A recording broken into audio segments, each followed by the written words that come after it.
Paulit-ulit nang nilinaw ni Putin. Gusto ng Rusya ang Donbas. Mahalaga sa kanilang rehim ito, kaya't ito ang sentro ng mga hinihingi ng Rusya sa usapang kapayapaan. Hindi kailanman makukuha ng Rusya ang Donbas. Bakit? Ang sakripisyong gagawin ng Rusya ay magdudulot ng matinding pagginig sa bansa na makikita sa mga nakakabaliw na numero. Huwag na nating pag-usapan ang pagkuha sa Ukraine. Takot si Putin sa magiging epekto ng pagkuha ng Donbas sa Rusya at ipapaliwanag namin kung bakit. Lagumin muna natin bago ang mga numero. 18 buwan at halos lahat ng sundalo nila. Iyan ang presyong kailangang bayaran ng Rusya para sa Donbas, ayon kina Pangulong Volodymyr Zelensky at pangalawang pinuno ng tanggapan ng Pangulo ng Ukraine na si Pavlo Palisa. Ayon kay Palisa, noong Marso 1 sa Radio Free Europe, Radio Liberty, sinabi niyang mabagal pa rin ang pag-usad ng Rusya sa Ukraine. Kasabay nito, ang mabagal na pag-usad ay nagdudulot ng maraming kaswalti sa Rusya sa Donetsk Oblast, na bahagi ng Donbas na kailangang mapasakamay ng Rusya bago nila maangkin ang buong reyon. Isaalang-alang ang kasalukuyang sitwasyon. Aabutin sila ng humigit kumulang 1 taon at kalahati para magawa ito, at kakailangan nila ng mga yaman na katumbas ng kasalukuyang lakas ng puwersa ng Rusya sa teritoryo ng Ukraina. Ayon kay Palisa, mahirap at mabagal para sa kanila ito gawin. Sabay banggit sa bilang ng mga nawala sa panig ng Rusya noong 2025 para lamang makuha ang maliit na bahagi ng Donbas.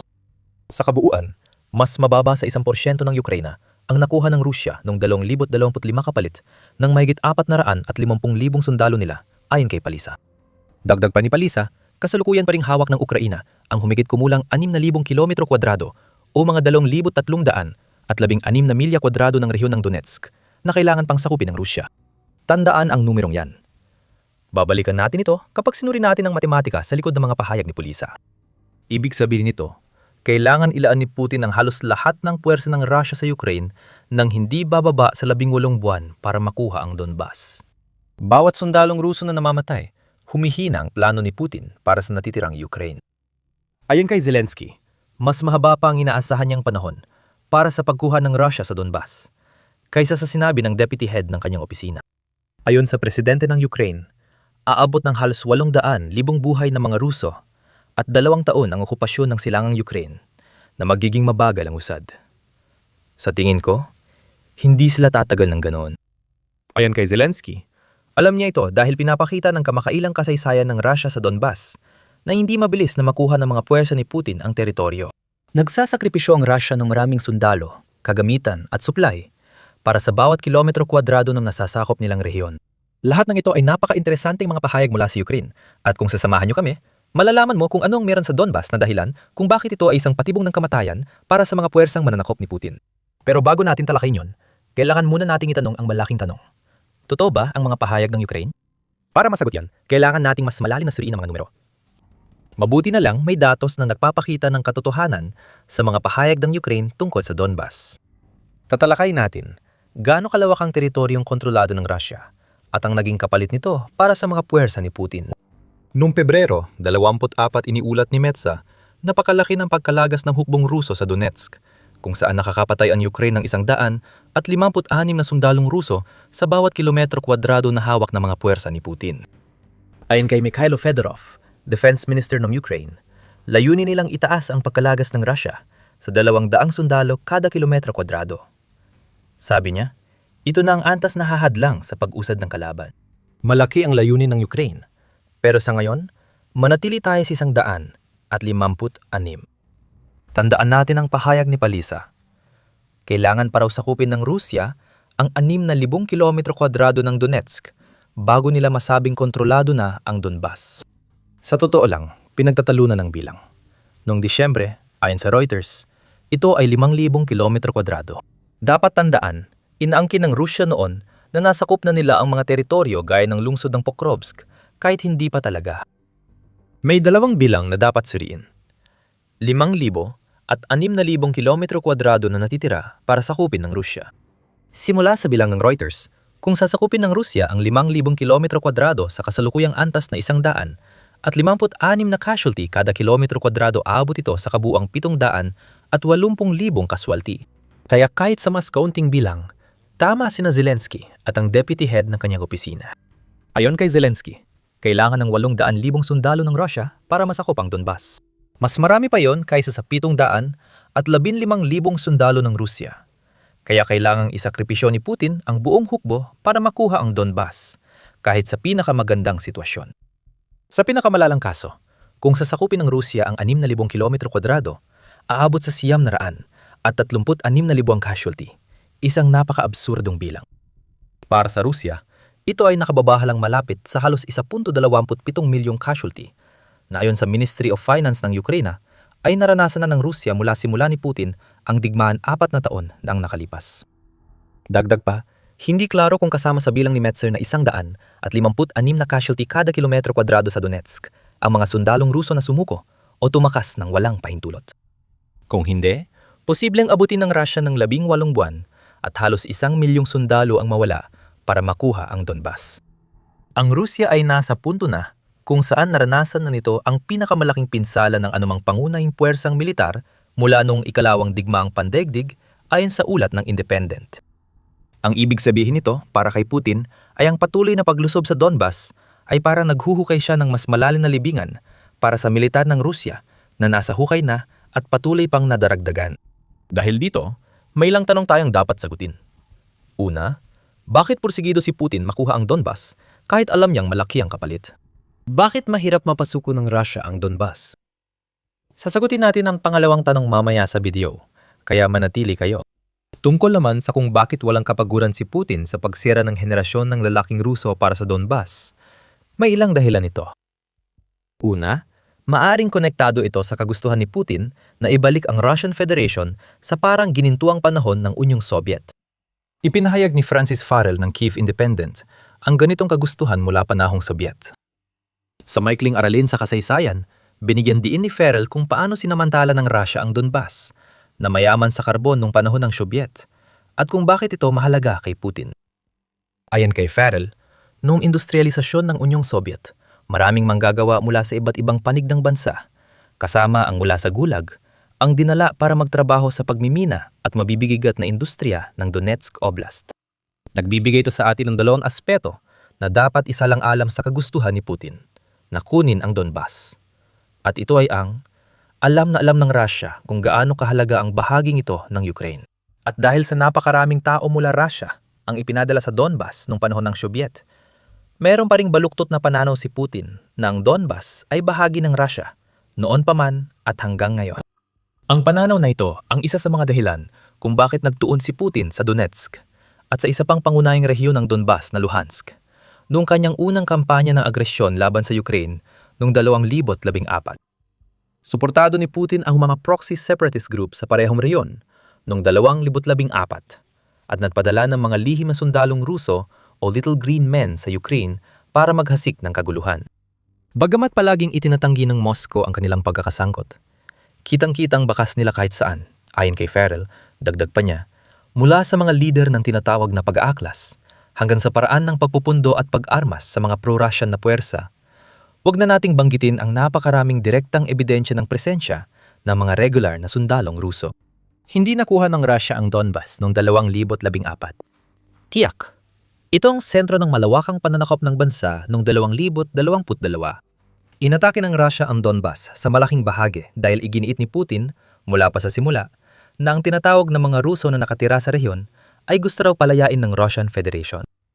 Pagkatapos mabigo ang paunang espesyal na operasyong militar, itinodo ng Russia ang pagsisikap na palayain ng Donbas noong Abril 2022.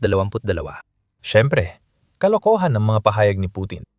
Binigyang din ito ng isang mapagkakatiwalang autoridad na nagulat sa survey ng 4,000 at 25 residente ng Donbas na pantay ang bilang na may pinagmulan sa Ukraine at Russia. Ayon sa survey, 42% ng mga tinanong gusto manatili sa Ukraine, habang 31% ay masaya mapasama sa Russia. Isa pang 9% ang nagsabing gusto nila ng ganap na kalayaan, habang ang natitirang mga sumagot ay nagsabing hindi nila alam kung ano ang gusto nila. Ipinapakita ng mga bilang na ito na malaki ang impluwensya ng Russia sa Donbas. Gayunpaman, marami sa mga nakatira sa rehiyon ang mas gusto pa rin maging bahagi ng Ukraine kaysa sa anumang ibang opsyon, na agad na pinabubulaanan ang mga pahayag ni Putin tungkol sa kung anuman ang sinasabing paglaya na kanyang ibinibigay ay siyang ninanais ng mga tao sa Donbas. Pero hindi naman talaga yon ang tunay na dahilan ng lahat ng ito, hindi ba, Putin? Pera ang dahilan kaya gusto ni Putin ang Donbas. Pero bago natin talakayin yan, pinapanood mo ang The Military Show. Kung di ka pa subscribed, na yon ang tamang oras. Kahit nagyayabang si Putin tungkol sa kasaysayan at paglaya, pera pa rin ang dahilan ng pagnanais niyang kunin ang Donbas mula sa Ukraine. Partikular na, ang mga yamang mineral ng Ukraine, kabilang na ang karbon na nabanggit natin kanina, pati na rin ang 12 ng rare earth minerals at iba pang yaman na maaring pagkakitaan ng Russia ay nasa target ni Putin. Ayon sa United 24 Media, tinatayang $15 trilyong ang halaga ng mga yamang mineral na ito. Nakaramihan ay alam mo na kung saan matatagpuan. Tulad ng binanggit ng United 24 Media, ang mga pangunahing rehiyon na naglalaman ng mga yamang mineral na ito ay tumutugma sa mga lugar na tinatarget o okupado na ng mga puwersa ng Russia, kabilang ang Crimea, Luhansk, Donetsk, at mga rehiyon ng Zaporizhia. Ayon din sa The Economic Times, isa ang Donbas sa pinakamayamang rehiyon ng Ukraine. Ayon dito, ang rehiyong ito ay may 56% ng hard coal reserves ng Ukraine, kabilang sa pinakamalaki sa mundo, at tinatayang nagkakahalaga ng $12 trilyon. Di malinaw kung ito ba'y $12 trilyong ng hard coal sa Donbas o kalahati lang ito. Pero alin man sa dalawa, napakalaking pera ang maaring kitain ng Rusya mula sa paglusob nito sa Donbas. Ayon din sa parehong pinagkunan, ang teritoryong sinakop na ng Russia sa Ukraine hanggang Agosto 2025 ay nangangahulugan na kontrolado na ng Russia ang humigit kumulang $12.5 trilyong ng mga mineral at gas assets ng Ukraine. Isama rin ang agrikultura at pinagkukunan ng tubig na tumutulong sa pagsasaka sa timog Ukraine at nagpapanatili ng supply ng tubig sa Crimea kahit laging kulang ito. At makikita mo na ang tunay na layunin ni Putin. Ipinipilit niya ang kasaysayan at pagpapalaya. Ang ibig niyang sabihin, mas mahalaga na ngayon ang pagpuno ng kaba ng Rusya matapos gumastos ng mahigit $1 trilyong sa digmaan at patuloy pang nadadagdagan kaysa noon. Ang problema ni Putin ay ibinabalik tayo sa pangalawang tanong na inihay natin ilang minuto nang nakalipas. Bakit mahirap para kay Putin makuha ang Donbas? Ang matatag na depensa ng Ukraine sa rehiyon, na siyang dahilan ng napakalaking bilang ng mga nasawi na nakikita natin ngayon, ay bahagi ng dahilan. Isa pang malaking problema ni Putin, at marahil dahilan ng pag-iwas niyang kunin ang Donbas, ay dahil paparating pa lang ang pinakamasama para sa Russia roon. Nayanatila nakuha na ng Russia ang Pokrovsk, kailangan ng ituon ng kanilang mga puwersya ang pansin sa Fortress Belt, pati na rin sa iba pang masisikip na urban na lugar na nananatili pa rin kontrolado ng Ukraine. Kasama sa mga urban na lugar ang Liman at Dobropilya, na posibleng maging patibong ng kamatayan tulad ng Pokrovsk. Mas nababahala si Putin sa mga malalaking lungsod sa H-20, Konstantinivka, Sloviansk Highway. May habang 31 milya sakop ng linyang ito ang mga lungsod ng Kramatorsk at Sloviansk sa hilaga, at Alexievo-Drushkivka, at Konstantinivka sa timog. Pinagsama, ang mga lungsod na ito ay may bago ang digmaan na populasyon na higit 300 at 80,000, halos 6.3 beses na mas marami sa populasyon ng Pokrovsk, kung saan halos nawasak ni Putin ang silangang puwersa niya sa nakaraang 2 taon. Ang punto namin dito ay simple lang. Mahaba-haba pa ang lalakbay ng Rusya bago nito magawang pabagsakin ang mga lungsod na ito at makuha ang Donbas. At bukod sa problema ni Putin at kasakiman niya, may dahilan kung bakit tinawag na Fortress Belt ang mga pamayanang ito. Habang 4 na taon nang naipit ang Rusya sa Donetsk, pinalalakas ng Ukraine ang Fortress Belt bilang magkakaugnay na depensa na magdudulot ng mabigat na pinsala sa mga puwersa ng Rusya sa antas na di pa nakikita sa digmaan. Itinampok ito ng The Economist sa isang artikulo noong Enero kung saan sinabi nilang na yon ay meron ng Fortress Belt ang Ukraine na sana ay meron na sila noong 2022 at lahat ng ito ay dahil sa sobrang bagal ng pag-usad ng Rusya. Ayon sa ulat, meron ng mga linya ng depensa na umabot hanggang 200 metro o mahigit 600 at 50 talampakan sa tuktok ng burol malapit sa mga lungsod ng Kramatorsk at Sloviansk lamang. Ang linya ay puno ng barbed wire, razor wire, anti-tank canal, dragon's teeth, at hinukay na lupa bilang depensa. May mga drone na lagi napapatrolya at handang sirain ang anumang unit ng Rusya na tatangkang tumawid. At ito ay maliit na bahagi lamang ng napakalaking linya ng depensa na sumasaklaw sa 31 milyang haba ng Fortress Belt na lahat ay kailangang lampasan ng Rusya bago pa man sila makarating sa mismong mga pamayanan. Sabi pa ni Farrell, gumawa ang Ukraine ng malalaking kill zones sa pagitan at likod ng mga lungsod, kaya walang madaling daan ang Rusya sa Fortress Belt. Ayon sa The Economist, ang mga kill zone ay puno ng depensa laban sa impanteryang Ruso at mga mekanisadong unit, pati na rin ng mga drone na laging gamit para tukuyin at sirain ang puwersa ng Rusya. Alam ni Putin na hindi niya kayang ubusin ang katumbas ng isang buong hukbong Ruso sa Ukraine sa loob ng 18 buwan hanggang 2 taon para lang makuha ang belt na ito. Ang ganong kalaking bilang ng kamatayan ay masyadong malaki kahit para sa kanya. Ang katotohanang sinusubukang itago ng leader ng Rusya ay natatakot siya sa kung ano ang naghihintay sa kanyang hukbo sa Donetsk. Kaya't pilit niyang nililikha ngayon ang isang kwento na parang hindi maiwasan ng pagbagsak ng Ukraine at pagkawala ng Donbas. Kailangan ni Putin na manatili ang kwento para mas marami siyang oras manipulahin ang kanluran at paniwalain sa kanyang kasinungalingan na nagbibigay sa kanya ng kalamangan sa usapang pangkapayapaan. Pipilitin ni Putin ang Ukraine na isuko ang Donbas dahil malaking problema para sa Rusya ang Donetsk Fortress Belt ayon sa Atlantic Council. Habang hawak pa ng Kyiv ang Donbas Fortress Belt, malaki ang tsansang maging libingan ang rehiyong ito para sa mga sundalo ni Putin sa kamay ng militar ng Ukraine ayon sa think tank. Ayon sa Bloomberg, iniisip ng Rusya ang mga opsyon sa kapayapaan habang ayaw pa ring isuko ng Ukraine ang Donbas. Ayon sa ulat, may draft memorandum na ang Rusya para sa kasunduan sa kapayapaan kung aatras ang puwersa ng Ukraine mula sa rehiyon. Hindi ito pagpapakitang gilas ni Putin, kundi takot ng Rusya na nakasulat lang. At alam ito ng Ukraine. Noong Marso 3, iniulat ng The New Voice of Ukraine na hindi planong iwan ni Zelensky ang Donbas o ang 200,000 katao roon. Gusto kong linawin, hindi ko iiwan ang Donbas at 200,000 Ukrainians doon.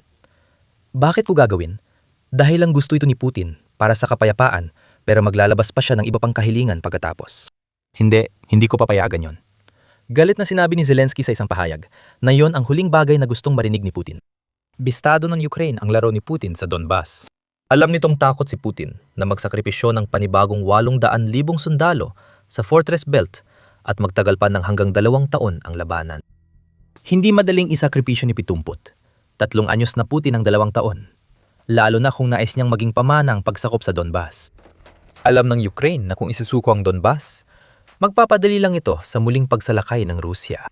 Ipinapakita ng mga planong Ruso na nakuha ng Ukraine na mas malawak pa ang gustong sakupin ni Putin lampas sa rehiyong sinasabing magdadala ng kapayapaan kung isusuko ni Zelensky. Ang mga planong ito, na naglalaman ng detalye ng estratehiya ng Rusya sa 2027, ay nagpapakita na balak ng mga puwersa ni Putin na sumulong pa sa Zaporizhia, sa lakain ng lungsod ng Dnipro, at posibleng sakupin pa ang Odessa. Sa madaling salita, hindi ito ang mga uri ng plano na gagawin ng Rusya kung ang Donbas lang talaga ang gusto nila. Naghahanda ang Russia sa matagalang kampanya sa Donbas, hindi dahil gusto nila, kundi dahil wala silang ibang opsyon mula sa Ukraine. Walang isusukong teritoryo. Kung gusto ni Putin ang Donbas, dapat niyang tanggapin na mawawala siya ng hanggang 2 taon at isakripisyo lahat ng sundalo ng Rusya sa Ukraine. At marahil, marami pang iba. May gana pa ba si Putin sa laban na yon? Kung natuto siya sa mga nangyari sa Rusya sa Pokrovsk, dapat wala na. Ang Pokrovsk ay sumasalamin sa hinaharap ng mga puwersa ng Rusya sa Fortress Belt at magiging bahagi ng alamat ng Ukraine at Rusya bilang isa sa pinakamadugong labanan ng digmaan. Ang sumpa ng Pokrovsk ay sumira na sa hukbo ng Rusya at malalaman mo ang lahat tungkol dito kung papanoodin mo ang aming video. Kung nagustuhan mo ang video, mag-subscribe para sa iba pang pagsusuri sa kabiguan ng militar ng Rusya. Salamat sa panonood.